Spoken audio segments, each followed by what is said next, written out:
हमारे खेत में घर है, मतलब ये आजू बाजू में दोनों तरफ खेत है और उसके बीच में घर है।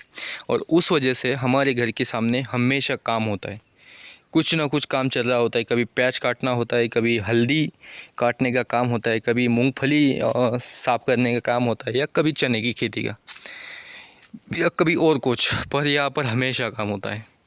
मेरे किसान माँ बाप हमेशा काम में व्यस्त रहते हैं, हमेशा दिन रात।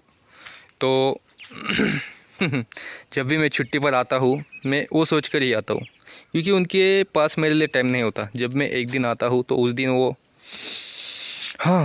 बड़ा चढ़ा कर मतलब होते हैं घर पे वगैरह, पर बाद में उनको काम पे जाना पड़ता है। और मुझे भी उस बात से कोई परेशानी नहीं, किसान में घर में मैं जन्मा हूँ।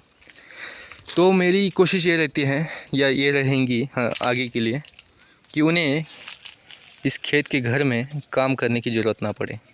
सही है ना? तो चलो देखते हैं सपने कब पूरे होंगे,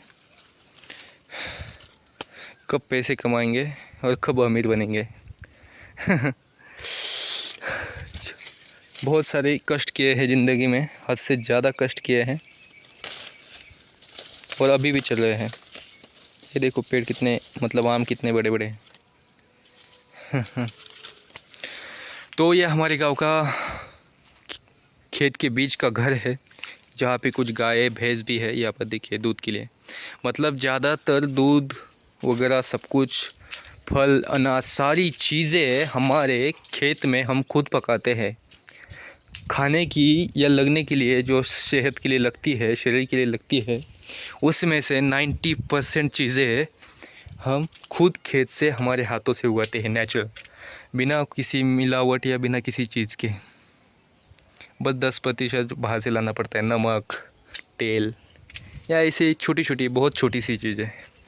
बस मसाले भी घर पर ही बनते हैं। तो इस कारण ज़्यादातर घर में कोई बीमार नहीं होता, किसी को भी कोई लंबी बीमारी नहीं है। और अक्सर ज़्यादातर नेचुरल खेतों में ऐसा ही होता है।